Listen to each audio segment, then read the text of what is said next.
오케이. 찬양 부르면서 이 말씀이 떠올랐어요. 아마 지금 이틀 뒤에 트럼프가 대통령 취임을 하게 되고 지금 한국에서 또 벌어지는 이런 일들을 보면서 우시야 왕이 죽던 해에 내가 본즉 그랬어요. 이사야 선지자가 환상을 본 거에 대해서 설명하는 건데 우시야 왕이 죽던 해, 이 굉장히 역사적으로 중요한 시기예요. 그러니까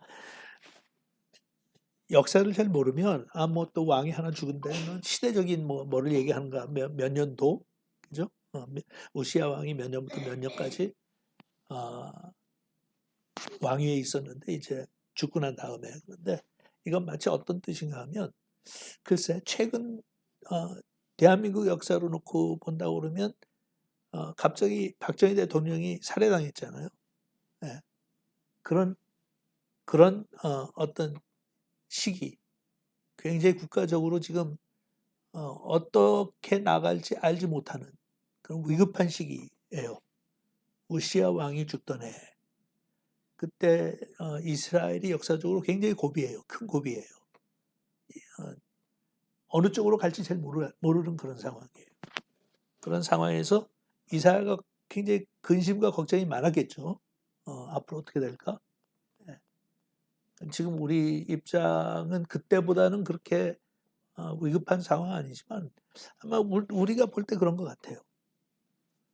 트럼프가 대통령으로 취임한 다음에 무슨 일이 어떻게 벌어질지 우리는 알 길이 없어요.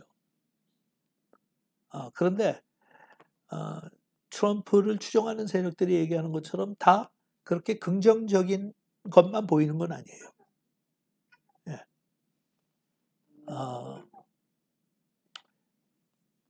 국내의 미국 국내 상황은 뭐 그 상황대로 충분히 해치고 나갈 수 있는 저력이 있어요, 미국은.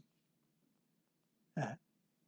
그래서 그거는 괜찮을 거예요. 근데 외교적인 관계를 놓고 볼 때는 트럼프 행정부가 지금 지향하는 것이 전 세계의 역사에 미치는 영향이 굉장히 클 것 같아요.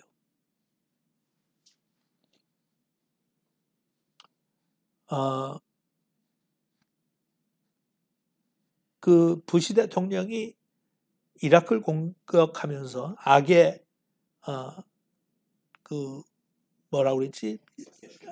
악의 축이라고 그랬잖아요. 네. 그게 여전히 존재해요. 네. 그러니까 그 악의 축이라고 하는 것은 지금 러시아와 중국과 그 다음에 이제 북한도 그 중에 하나고 이란도 그 중에 하나고 그 다음에 중동 지역에 있는 나라들이 그들이 원하는 것은 민주주의와 자유민주주의가 망하는 거예요. 그건 그냥 뭐 망했으면 좋겠다가 아니라 무슨 수를 써서라도 자유민주주의가 망하게 만들고 싶은 거예요. 거기에 미국의 역할이 있어요. 거기에 대해서는 미국이 얼마나 적극적으로 참여를 할 거냐 아니면 소극적으로 참여할 거냐에 달려있는 문제는 있지만 미국의 역할을 무시할 수가 없어요. 근데 지금 바이든 행정부가 끝이 나고 트럼프 행정부가 들어오면서 얘기하는 것은 미국 제일주의잖아요. 미국 제일주의라고 하는 것은 자국민한테는 굉장히 인기를 끌만한 거예요. 우리가 다른 나라 신경 쓸 새가 어디냐. 우리도 먹고 살기 힘든데. 예. 그러니까 전체적인 외교나 전체 그 세상 돌아가는 것에 관심이 없는 사람들은 듣고 싶어하는 얘기예요. 그만하자 이제. 전쟁도 그만하고 우리 신경 끄고 살자. 그런데 문제는 악의 축이라고 하는 세력들이 미국에서 우리는 우리 살림만 알아서 할게. 너희들 신경 끄고 살게 그런다 그래서 아 그래? 니네들 신경 끄니까 우리도 신경 꺼야겠네. 이러고 살진 않아요. 그러니까 미국은 원하든 원하지 않든 국제 정세가 돌아가는데 영향을 받게 돼 있어요. 또는 영향을 주게 돼 있어. 근데 어떻게 돌아갈지는 몰라요.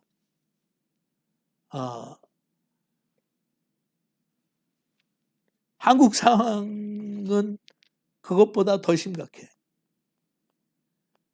미국은 뭐 트럼프가 되든 뭐가 됐든 미국 제일주의로 가든 뭐 하든 먹고 사는 문제는 문제가 없어요.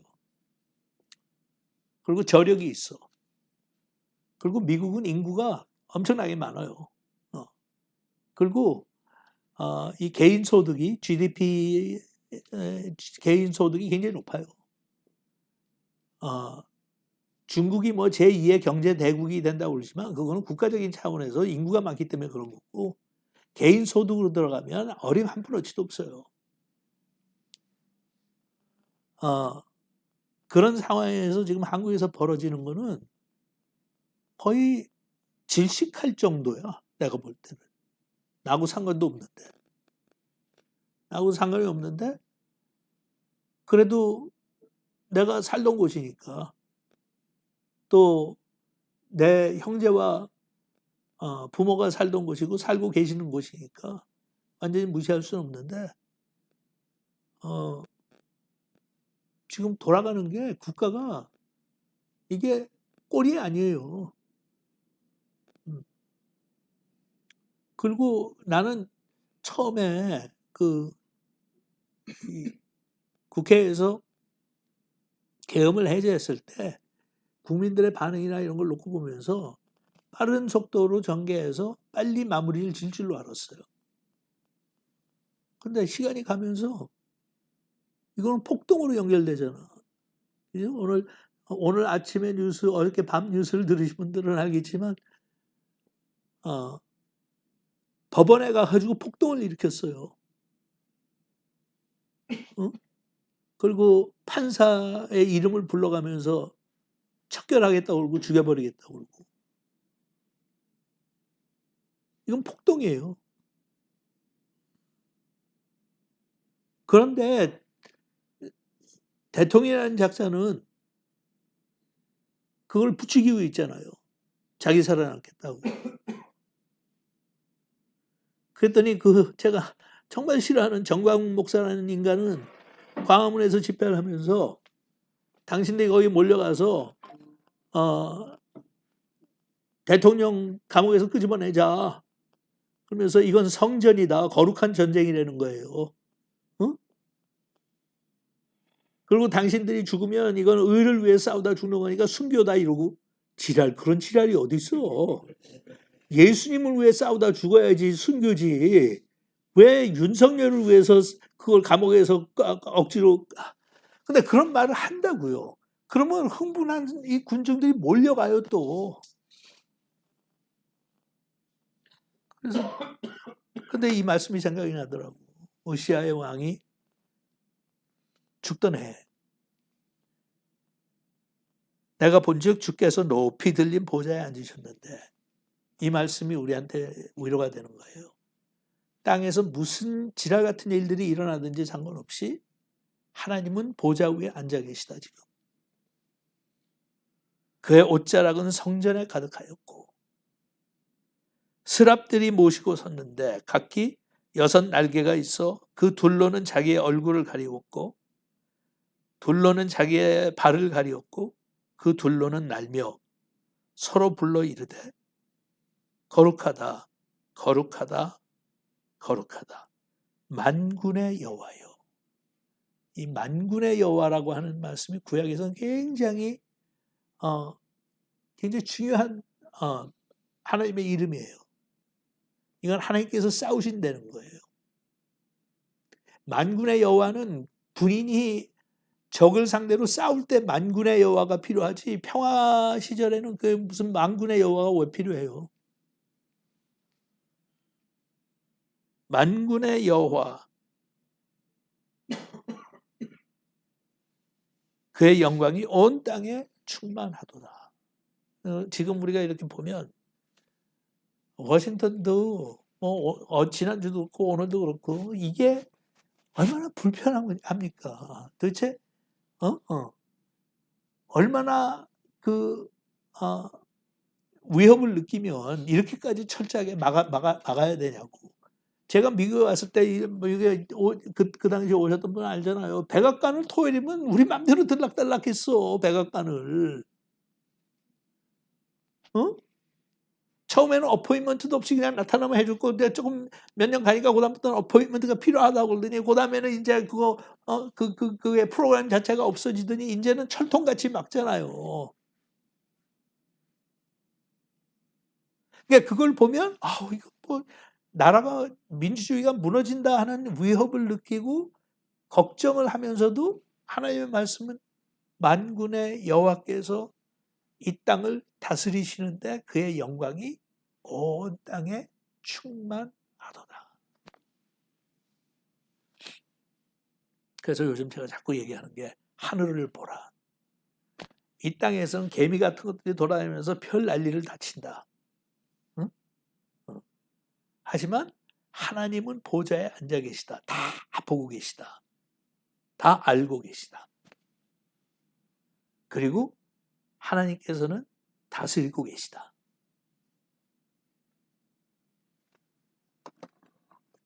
그런데 그게 미국이나 한국을 다스리는 뜻이 아니에요. 하나님의 나라 백성은 우리예요. 무슨 일이 일어나든지 상관없이 교회는 우뚝 서 있고 하나님께서는 그 교회 안에 하나님의 은혜와 능력이 충만하도다. 그 환상을 본 거예요. 그러면서 이제 그 다음에 나오는 건 여러분들이 익숙한 건데,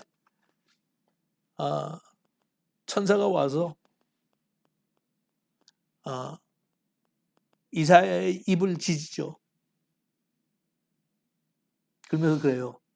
하나님께서 이와 같이 너의 죄를 다 사하여 주셨다.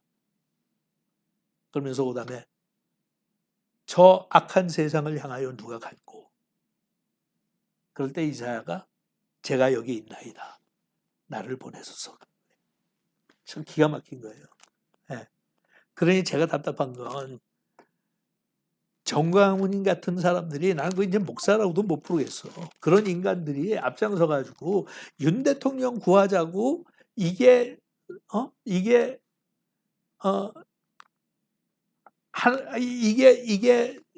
우리의 영적 전쟁이라고 하면서 그러는 걸 볼 때,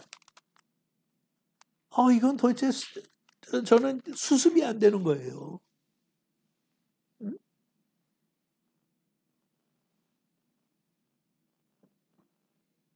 그래서 마음이 자꾸 상하는데 하나님께서 주신 말씀은 땅을 보지 마라. 하늘을 봐라. 나의 통치는 변한 게 하나도 없다. 인간의 역사는 있다가 사라진다. 하지만 나의 왕국은 영원하다. 이 상황 속에서도 나는 나의 백성들을 다스릴 것이고, 나의 백성들의 죄악을 사하여 줄 것이고, 그리고 입술이 부정한 너희들을 나는 나의 복음을 전파하는 데 사용할 것이고, 너희 가운데 누가 갈 거야? 그런 거예요. 자, 고린도후서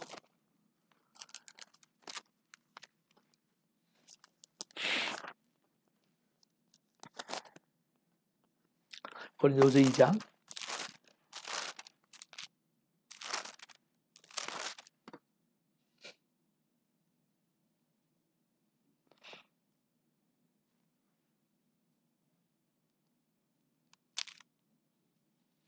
2장 넘어가기 전에 잠깐 비췄지만 1장 12절부터 다시 보죠. 우리가 세상에서 특별히 너희에 대하여 하나님의 거룩함과 진실함으로 말씀드렸죠. 지금 이 시대에 교회 안과 교회 밖에서 우리가 그 아쉬워하는 것 중에 하나가 바로 거룩함과 진실함이라고. 여기서 이야기하는 거룩함은 우리의 내적 상태 뭐 꼭 이런 걸 이야기하는 게 아니에요. 제가 자꾸 반복해서 제 자신도 그걸 자꾸 반복해서 상기시켜 줘야 되는데, 우리는 거룩하다는 얘기를 들을 때 어떤 상태를 자꾸 생각을 해요. 그러니까 어떤 신령한 상태, 그죠? 그러니까 뭐 영적으로 정말 깊은 경지에 들어가서 뭔가 세상과 상관없는 그런 상태에서 사는 것을 거룩한 걸로 자꾸 생각하니까 신령하다고 생각을 하고. 예. 근데 성경에서 얘기하는 거룩은 그것도 포함돼요. 하지만 그것보다 훨씬 더 포괄적인 의미가 있어요. 아주 간단해요. 거룩이라는 것은 세속적인 거에 반대예요. 그러니까 하나님께서 우리를 부르셨을 때, 내가 하나님을 믿기로 작정했을 때 나는 거룩해진 거야. 그렇게 하나님께서 구별하셨다는 거예요. That's it. 그러니까 구약에서 제물로 하나님 앞에 바치는 양이나 염소가 예를 들어 100마리가 있는 중에서 하나를 끄집어냈어요. 그 염소가 거룩하다는 게 우리가 상식적으로 가지고 있는 것처럼 염소의 어떤 속성을 다 버리고 거룩해졌기 때문이라는 소리가 아닌 거는 그건 당연하잖아요. 그럼 뭐예요? 100마리 중에 한 놈을 끄집어내서 속죄죄를 드리는 제물로 결정한 거야. 그걸 보고 set apart 했다는 거예요. 물론 흠이나 점이 없는 걸 찾는다고 하지만 그거는 발이 부러졌다든지 뭐 어떤 특이한 상황이 눈에 띄게 보이는 그런 흠이 없는 거를 이야기하는 거지. 아니 100마리 중에 제일 깨끗하고 뭐 흠이 없는 양을 택했다는 거예요? 아니에요. 그냥 가서 택한 거야. 그리고 하나님께서 그러신 거예요. 너는 거룩하다. 왜? 앞으로 나의 제물로 바쳐질 상징적인 의미가 있는 염소나 양으로 내가 선택했으니까. I chose you. 그러니까 그 하나님의 초이스가 너를 거룩하게 한 거야. 근데 지금 여기 우리가 볼 때 특히 교회 안에서, 교회 밖도 그렇지만 거룩함이 상실된 거예요. 응? 아니 정광훈 목사 같은 사람이 얘기하는 거는 이거는 뭐가 하나님의 나라하고 무슨 상관이야. 여기서 하다못해 독재나 공산주의로 빠진다고 그래도 하나님의 나라는 흔들림이 없어요. 자유민주주의를 지키는 것만이 그게 우리 기독교인들이 지켜야 될 게 아니라니까. 2000년 역사를 통해서 별의별 독재와 험난한 시기들 다 겪었어요. 못된 왕도 겪었고 못된 대통령도 겪었고 정말. 하지만 교회의 거룩함은 유지하는 거예요. 근데 그렇게 몰고 나가가지고 불법으로 경찰들을 막 폭력을 행사하면서 그게 거룩한 전쟁이라고? 그러니까 거룩한 거와 세속적인 걸 구별이 안 되는 거잖아요.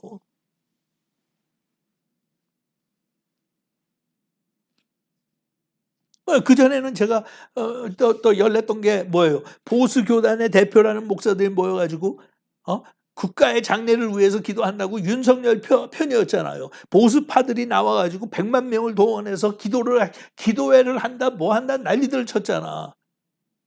거기에 대해서 좀 비난했던 게 뭐예요? 이거는 구별된 게 아니야. 세상 사람들하고 똑같아. 뭐 부처님 오신 날 불교는 안 그러냐? 밖에 나가서?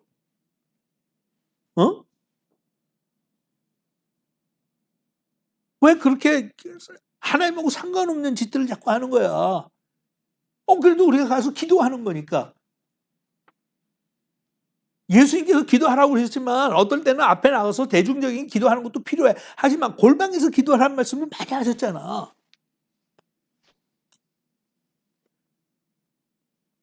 그게 얼마나 세속적인 거야. 세력 과시하려고. 그러니까 이 상황에서 정말 우리는 구별된 삶을 산다고 보여줘야 될 교회들이 지금 침묵하잖아요. 아무 말도 못해.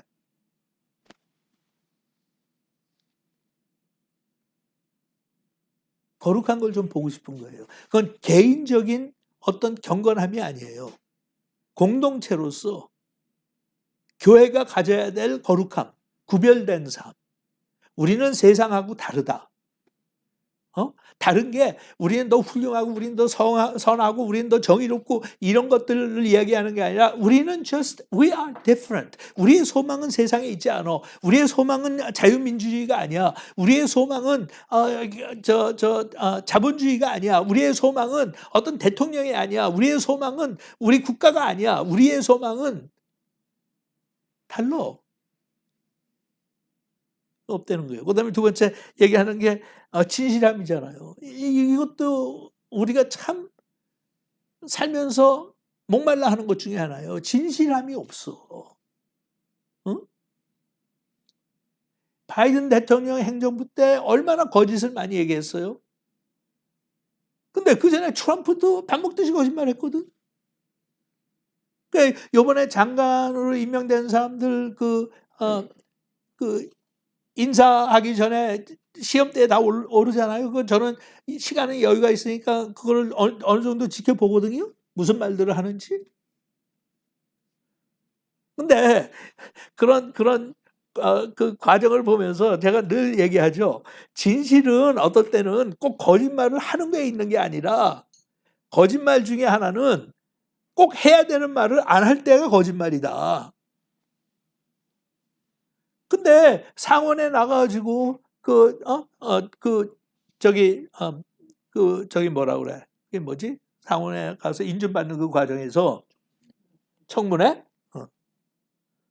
거기서 뭐 질문을 하면 상원의원 질문하면 자기한테 불리한 것들은 그거는 모르겠대. 나중에 가봐야 한대.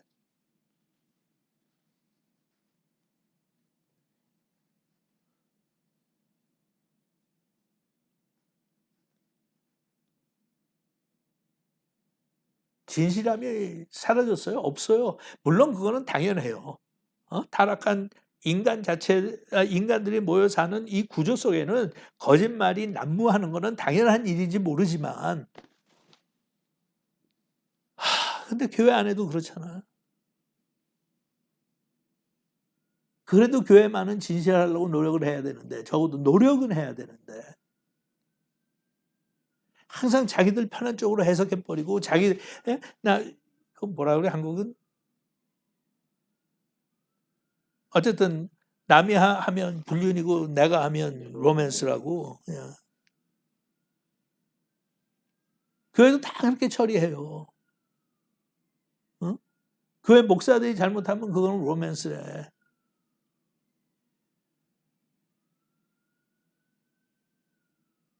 진실함이 없어. 12절 다시 한번요. 우리가 세상에서 특별히 너희에 대하여 하나님의 거룩함과 진실함으로 행하되 육체의 지혜로 하지 아니하고 하나님의 은혜로 행함은 우리 양심이 증언하는 바니 이것이 우리의 자랑이라. 자기들 자랑이래. 자랑이 뭐가 자랑이라고 그래요?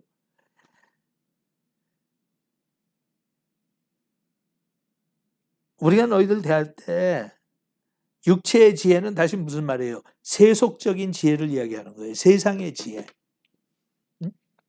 세상의 지혜. 사도 바울이 그런 거예요. 내가 너희들하고 대할 때 세상의 지혜로 하지 않았다. It's not the worldly wisdom. 그리고 오히려 뭐라고 했어요? 아니하고 하나님의 은혜. 저는 그걸 보면서 좀 참 재밌다고 생각했어요. 트위스트가. 느끼세요? 여러분들? 세속적인 세상의 지혜의 반대는 뭐예요? 하나님의 지혜지. 그럴 것 같지. 근데 항상 성경에 보면 우리가 그렇게 상식적으로 당연한 것 같이 느끼는 걸 하나님께서 어떨 때는 깨뜨려 버리세요. 우리는 세상적인 지혜가 아니라 사도 바울이 충분히 그랬어요. 하나님의 지혜로 난 너희들 대했다. 근데 그러지 않고 뭘로 대했다고요? 반대가 세속적인 지혜의 반대는 하나님의 은혜예요. 근데 잠깐 생각하면 그게 더 놀랍죠. 우리는 진리를 놓고 세상과 싸우는 중이 아니에요. 세상하고 부딪히기는 해.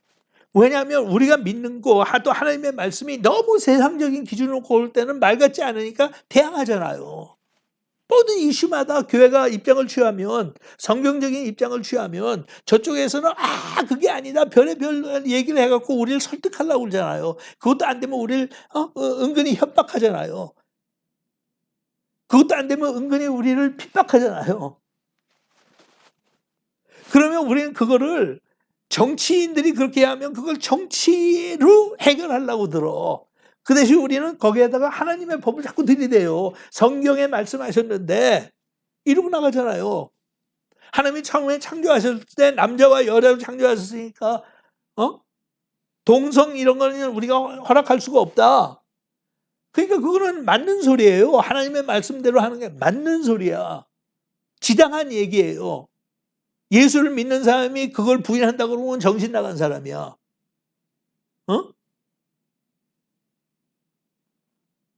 그런데 그렇게 싸우기 때문에 해결이 안 돼.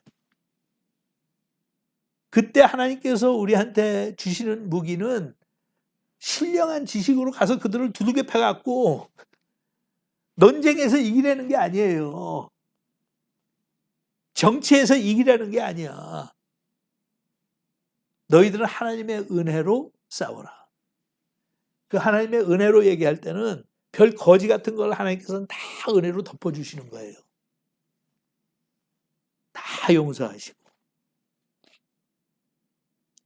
예, 그냥 어떤 그냥 추상적인 게 아니라 하나님께서는 구체적으로 오늘 이 시간도 하나님께서 우리의 죄를 고백하면 용서해 주신다고 약속하셨고,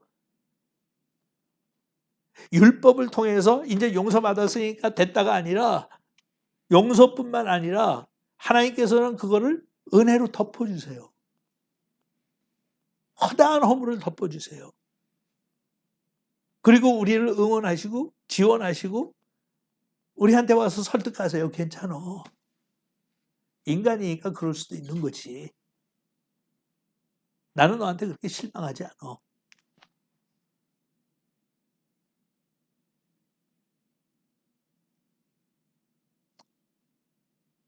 근데 이런 게 세상에서는 물론이고 교회 안에서도 참 실현되지 않는 거예요.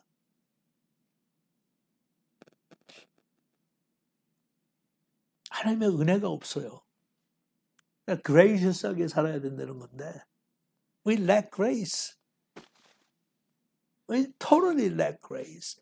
너무 judgmental하고 너무 흥분부터 하고 너무 노하기를 더디하라고 그랬는데 노하기는 빨리 하고 정죄하고 심판하고 불의한 세력들하고 응원하고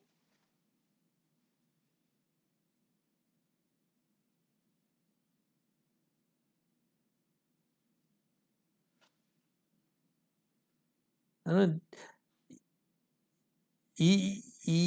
이상적으로는 문재인 대통령은 제가 볼 때는 너무 진보적인데 그래도 문재인 대통령이 결국은 본인도 지키질 못했지만 처음에 대통령 취임할 때 취임사에서 한 얘기가 있어요. 여러분 아주 유명했죠. 기회는 균등하게 모든 시민들한테 흑수저가 있어서는 안 되고 금수저가 있어도 안 된다. 기회는 공평하게. 그 다음에 결과는 정의롭게. 근데 거기서 두경한 게 아니라 중간에 그랬죠. 과정은 공정하게. 저는 그 한 말 굉장히 매력을 느꼈어요. 참 내가 하고 싶은 소리를 이 사람은 간단 명료하게 잘 정리해서 얘기했다. 세상은요, 결과가 좋으면 과정이나 방법은 상관없다고 얘기하는 태도예요.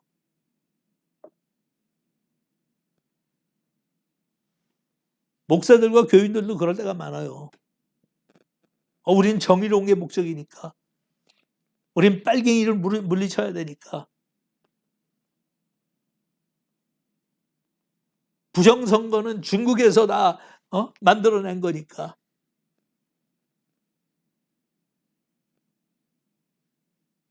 그러면 그거는 법정에 하나 싸우든지 국민투표를 통해서 싸우든지 그게 공정한 거예요.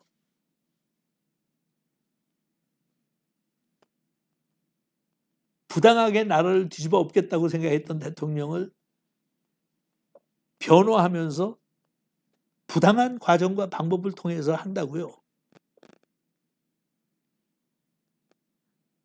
그래가지고 잘 알지도 못하는 그 시민들한테 엉뚱한 팩트 체크도 안 하는 엉뚱한 거짓 사실들을 알려주면서 흥분시켜가지고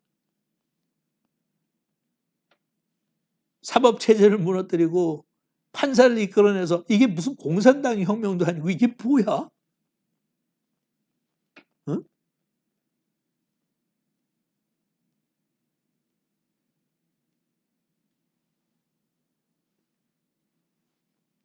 참 어떤 면에서 그냥 은혜가 그리워요. 우리는 다 부정한 입술을 가지고 부정한 백성들 속에 살고 있다. We're no different. 다른 거는 우리는 성령의 감동을 받고 성령의 도우심을 받고 그래서 인간적인 생각이 솟아나더라도 그걸 절제하고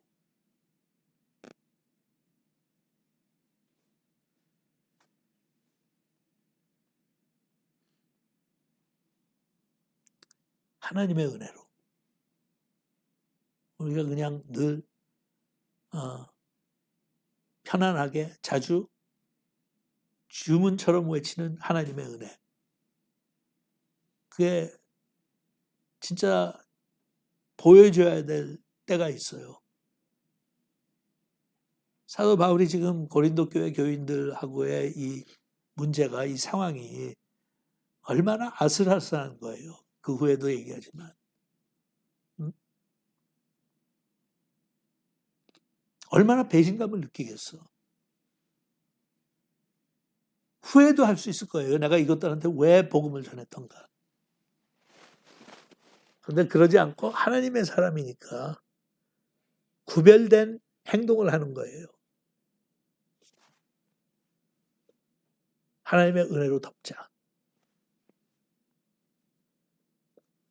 그 고린도 전설을 배우면서 우리는 고린도 교인들이 얼마나 약삭빠르게 자기들 주장을 할 때 성경 말씀을 막 자기들 마음대로 인용하면서 사도 바울을 공격했어요.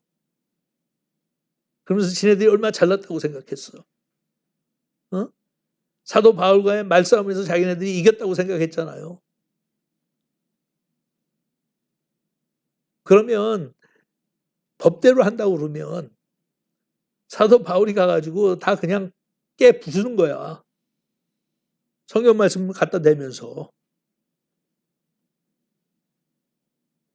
그러니까 협박 비슷하게 얘기했잖아요. 벼르고 있다. 내가 벼르고 있다. I'm coming. I'm coming. 오면 너희들한테 좋을 거 하나도 없다.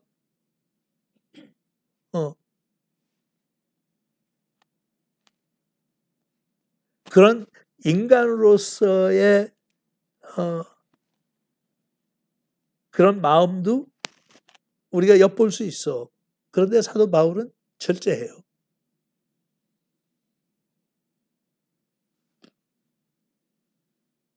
하나님의 은혜로 가자. 참 멋있는 거예요. 그러면서 우리 양심이 증언하는 바니 이것이 우리의 자랑이다.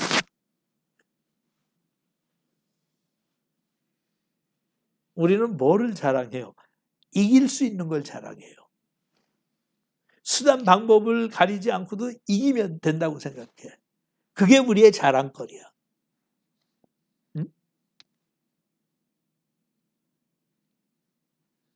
근데 사도 바울은 그게 아니라 하나님의 은혜로 행하는 것이 우리의 자랑이라. 오직 너희가 읽고 아는 것 외에 우리가 다른 것을 쓰지 아니하노니 너희가 완전히 알기를 내가 바라는 것은 너희가 우리를 부분적으로 알았으나 우리 주 예수의 날에는 너희가 우리의 자랑이 되고 우리가 너희의 자랑이 되는 그것이라. 이거는 동무들끼리 할 수 있는 표현이 아니라 부모와 자식 간에 할 수 있는 표현이에요. 그죠? 부모가 자식을 키우면서 부모가 원하는 것은 자식이 부모의 자랑거리가 되기를 원하는 거야. 근데 그게 무슨 뭐 출세하고 이래서 자랑거리 되는 거는 그건 세속적인 거고, 그게 아니라 그냥 하나님 앞에서도 참 자랑거리다. 응? 너희들은 나의 자랑거리다. 또 자식이 얼마나 부모가 성공했고 출세했냐, 얼마나 돈을 잘 벌어왔냐, 뭐 얼마나 우리한테 해준 게 많으냐, 그게 아니라 그냥 부모의 삶이 본인들한테 you know what? 다른 부모들에 비해서 우리가 겪어봐도 나이를 먹을수록 참 우리 부모님은 탁월하게 우리한테 잘해주셨다. 응? 우리 부모님은 진솔했다. 그렇게 꾸미지 않았다. 과장하지 않았다. 잘난 척하지 않았다.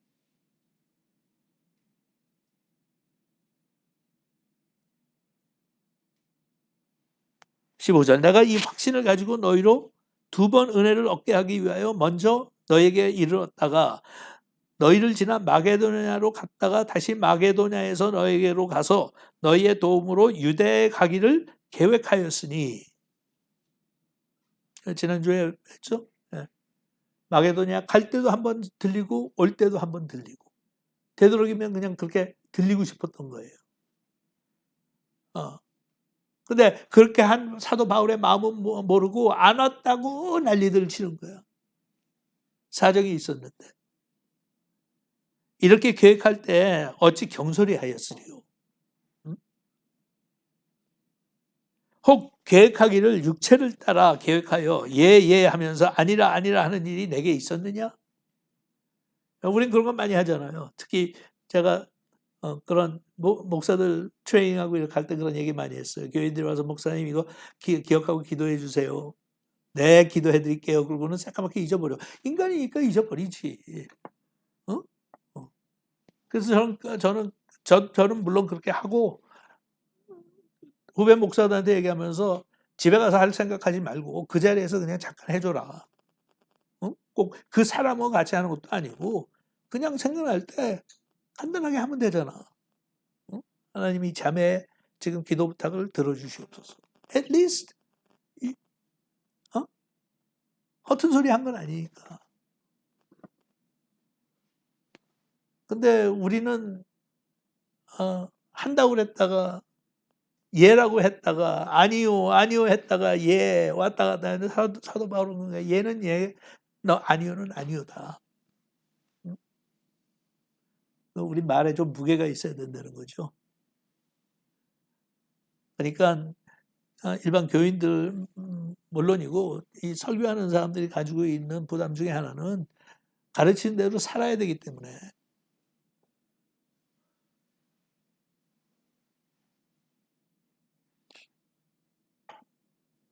한다고 그랬으면 하고 안 한다고 그랬으면 안 하고.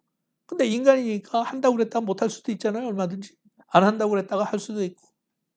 근데 그럴 때가 되면 그냥 솔직하게 이거는 내가 한다고 그랬는데 못했네요. 이건 나 안 한다고 그랬는데 했네요. 거기까지만 가도 나는 훌륭하다고 생각해.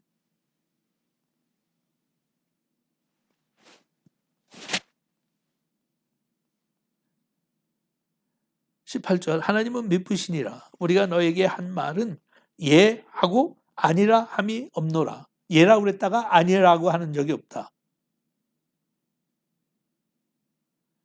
우리 곧 나와 실로아노와 데모데로 말미암아 너희 가운데 전파된 하나님의 아들 예수 그리스도는 예하고 아니함이 되지 아니하였으니 그에게는 예만 되었느니라.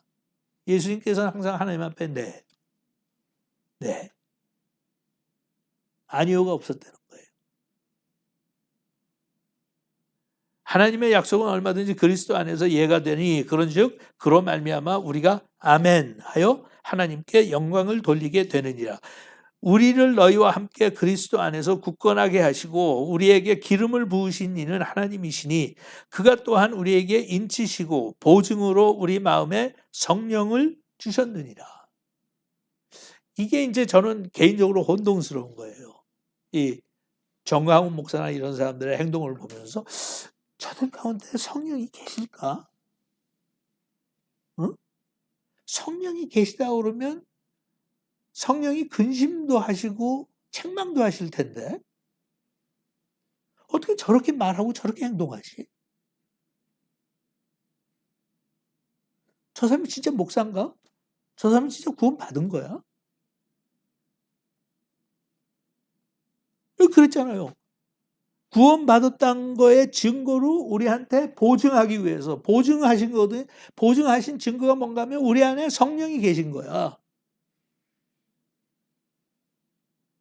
성령이 계시다 그러면 성령이 계신 것 같은 내 삶의 흔적들이 있어야 될 거 아니에요.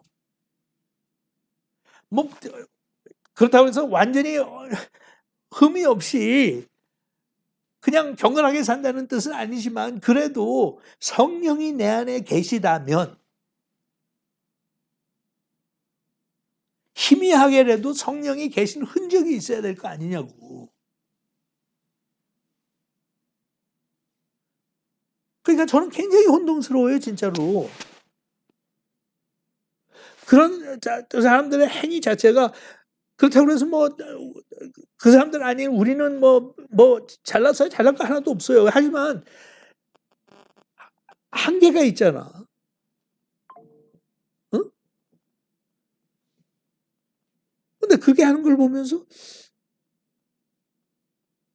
사도 바울에 하면 보증 서기 위해서 하나님께 보증 서신 거예요.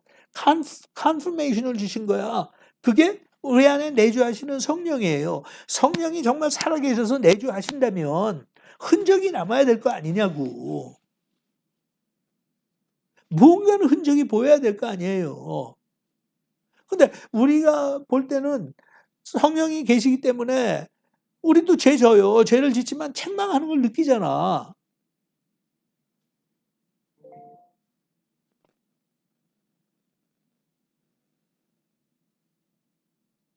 그리고 우리의 행동을 이 도와주시는 거, 절제시키시는 거. 성령의 열매 중에 하나도 절제니까. 절제시키잖아요. 응? 그런 흔적들이 있단 말이야.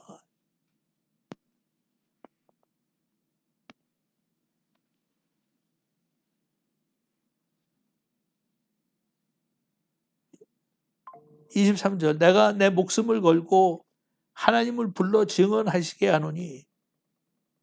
이거는 대단히 엄중한 표현이에요. 어? 내가 내 목을 걸고 한다는 거야. 우리 한국말로 내 목 걸고 하는 얘기야. 그것뿐만 아니라 하나님을 증인으로 지금 내가 세웠어.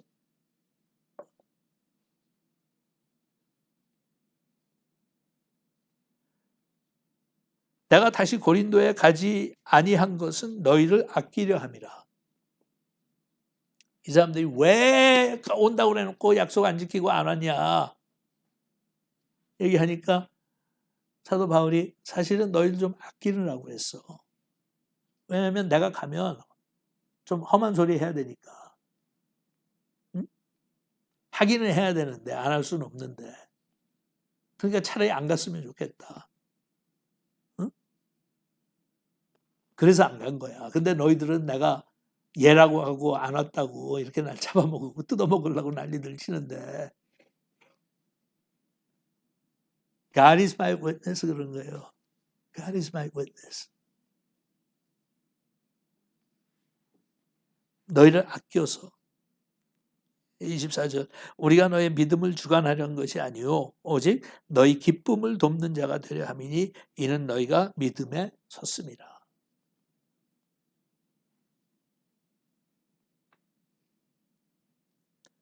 2장 1절 내가 다시는 너에게 근심 중에 나아가지 아니하기로 스스로 결심하였노니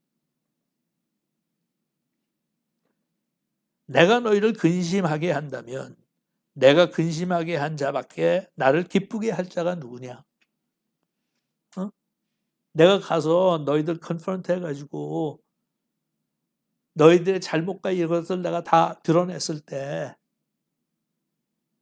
자존심 상하는 건 너희들 아니야. 그 겪게 되는 슬픔도 너희들이 겪게 될 거 아니야.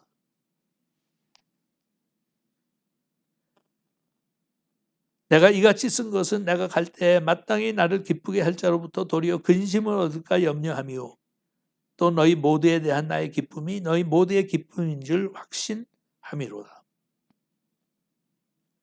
내가 마음에 큰 눌림과 걱정이 있어 많은 눈물로 너에게 썼노니 이는 너희로 근심하게 하려 한 것이 아니요 오직 내가 너희를 향하는 넘치는 사랑이 있음을 너희로 알게 하려 함이라. 네.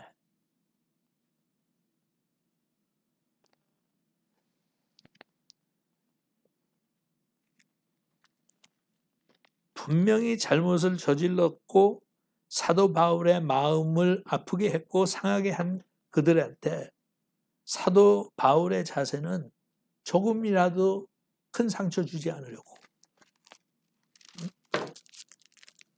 그게 뭐예요? 영적인 신령한 지혜로 너희들 컨프런트 하는 게 아니라 하나님의 은혜로 너희들을 대면하고 싶어서. 너희들 아끼니까. 근데 고린도 교회 교인들은 그 사실을 인정하고 받아들였냐? 아직까지는 아니에요. 하지만 사도 바울은 gracious한 사람이었어요. gracious. 하나님께서 그런 분이니까. 하나님을 닮아가기를 그렇게 애썼던 사도 바울은 그렇게 했던 거예요. I want to be gracious to you. 그게 부모의 심정이지. 그러니까 사도 바울이 고린도전서에서 했던 말 기억하시죠? 너에게는 수많은 선생은 있지만 아비는 나 하나밖에 없다.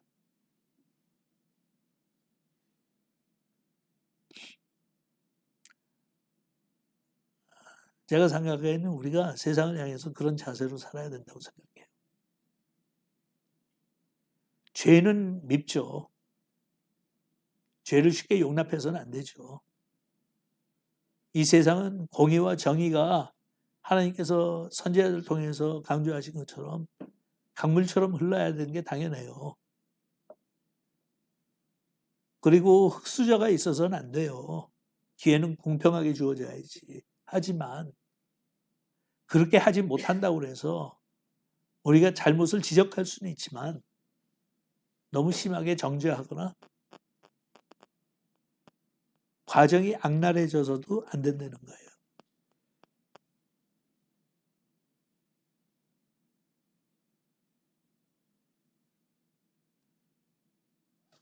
한국 같은 경우에 놓고 보면 양쪽이 다 할 말들이 많은 것 같아.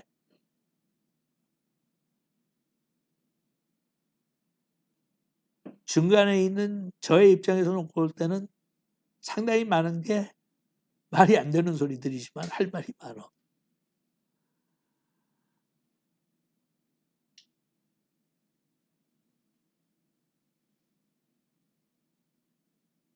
제가 그랬죠. 여러분한테 말씀드렸지. 한국에서 최근에 나온 통계 조사 결과를 읽는데 고등학교 2학년들한테 설문조사를 했어요. 질문이 뭐였냐면 내가 너한테 1억 원을 줄 텐데 그거 받으면 8개월 동안 감옥에 가야 된다. 응? 그걸 받겠느냐? 70%가 받겠다고 그랬어요.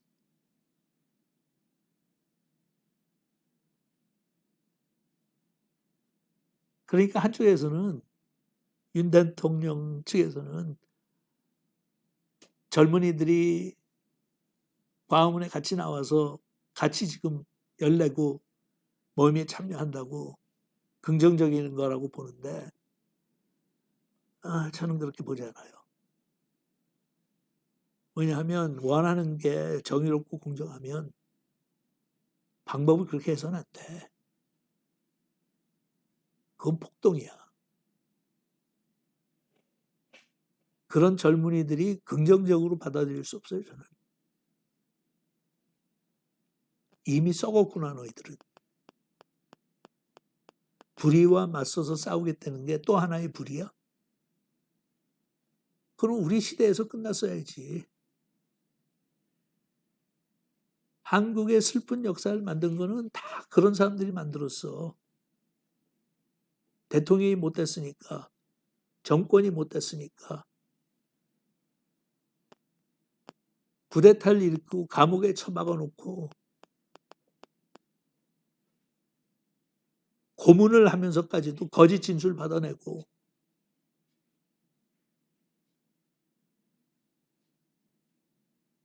근데 너희들은 입장이 바뀌었다고 똑같은 방법으로 하는 거야. 응?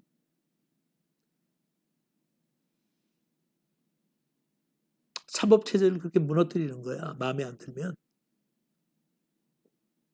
근데 윤석열이는 그게 소망이라고 그러더라. 대한민국의 소망이라고 젊은이들이. 미쳤구나.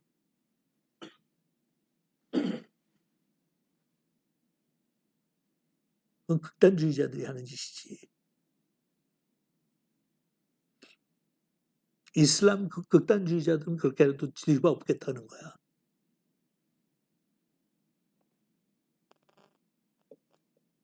근데 민주주의라는 거는 마음에 안 들면 쫓아내고 그 다음에 마음에 드는 사람 또 세우는 거야. 그게 국민의 힘이야.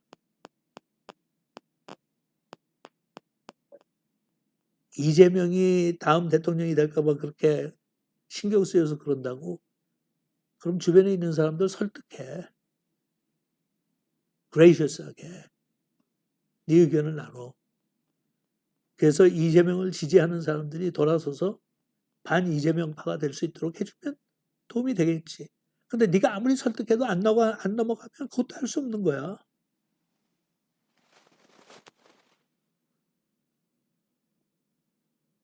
근데 판사의 이름까지 밝히면서 죽이겠다고 협박을 해? 그래서 판사는 목숨의 위협을 느껴서 경비를 더 적극적으로 해달라고 부탁하게 만들고 그 판사의 자식들까지 무서워서 거리에 나가지 못하게 만드는 게 그게 정의야?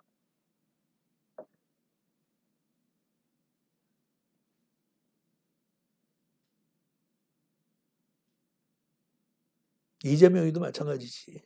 그렇게 거짓말 많이 했으면 그런데도 불구하고 윤석열을 그렇게 몰아세울 거면 너도 좀 이제 내려와라. 지긋지긋하지도 않냐? 응? 그렇게 대통령 해먹고 싶어? 그렇게 대통령 되니까 어떻게 돼? 다 탄핵받든지 다 감옥 가잖아 결국. Why would you want to do that? 참 한심해요. Can you love your country? Can you love your people? 나의 자랑은 바로 국민 여러분들입니다. 세상은 못하겠죠. 우리가 해야지. 절대 잠들면 안 돼요, 여러분. 졸면 안 돼요. 위기의 상황이에요. 우시아 왕이 죽은 것처럼. 이럴 때 하늘문이 열린 걸 볼 수 있어요. 우리의 믿음은 하나님의 나라에 있으니까.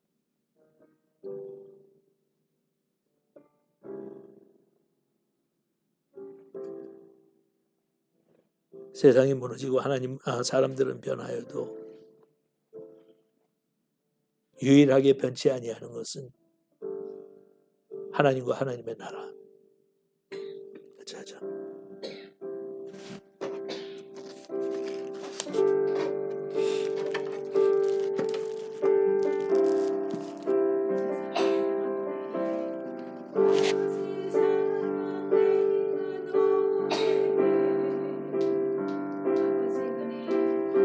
아버지 은혜 내가 노래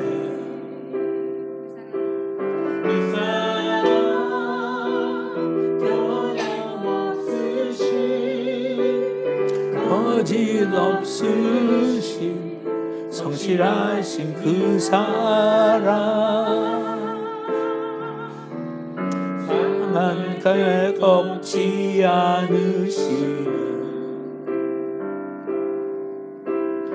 꺼져가는 등불 흐지 않는 그 사랑 영원 없으신 거짓 없으신 성실하신 그 사랑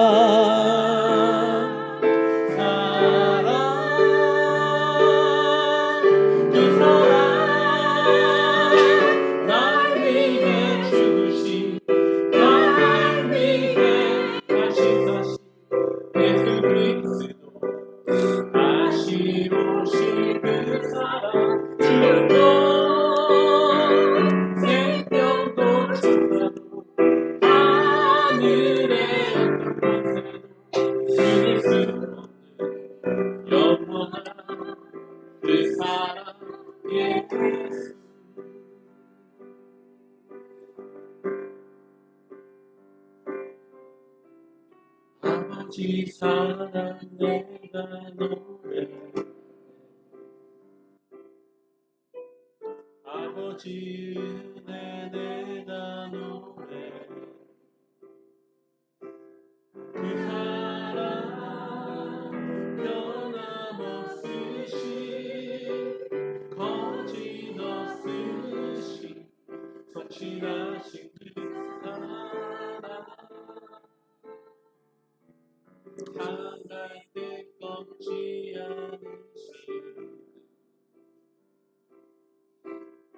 꺼져가는 등불 끄지 않는 그 사랑 변함없으신 거짓 없으신 성실하신 그 사랑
주님 이곳에 부르시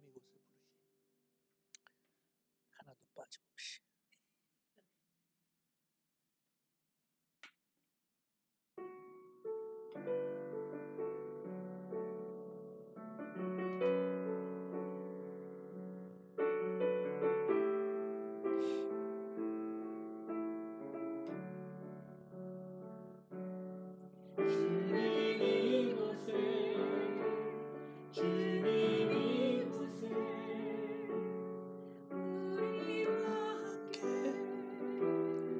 함께 하시네 나의 몸과 내 들리 주님 이곳에 계시네 주님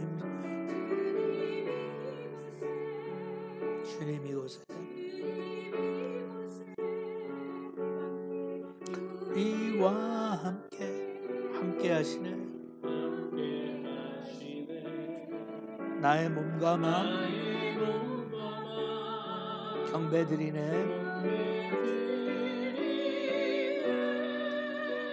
주님 이곳에 계시네.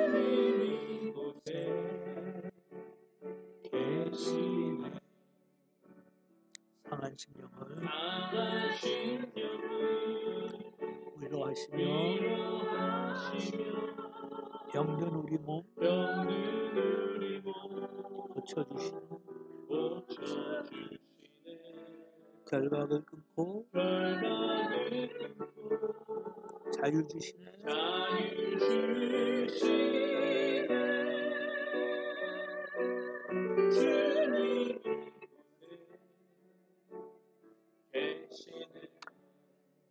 어떤 면에서는 사치스럽고 너무 이기적인 것처럼 들릴 수도 있지만 가끔 가다가는 좀 사치도 부리고 약간 이기적으로 살아도 괜찮아요.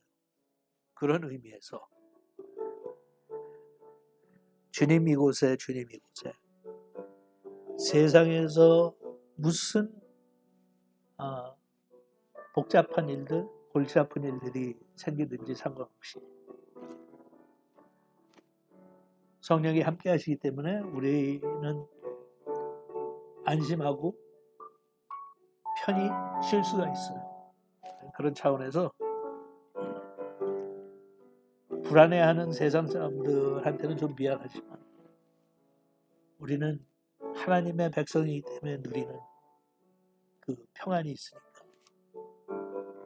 주님 이곳에를 주님 내 맘에 내 안에 주님 내 안에 주님 내 안에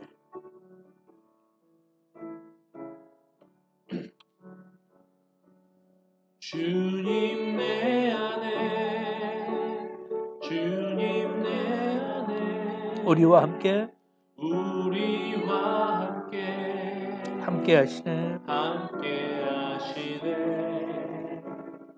나의 몸과 마음 경배드리네. 주님 내 안에 주님 내 안에 계시네. 다시 한번 주님 내 안에 주님 내 안에 주님 내 안에 우리와 함께 하시네. 나의 몸과 경배드리네. 주님 내 안에 계시네.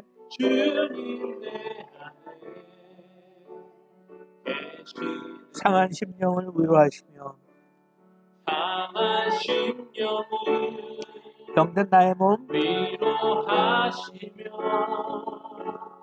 병든 우리 몸 고쳐주시네. 결박을 끊고 자유 주시네.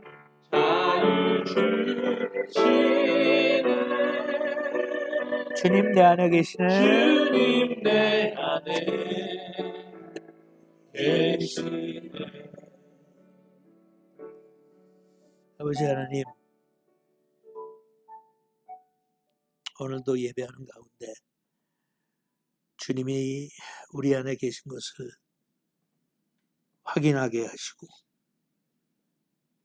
주님 때문에 세상이 아무리 흔들리고 사람들이 변한다 할지라도 주님은 영원토록 변치 않으시고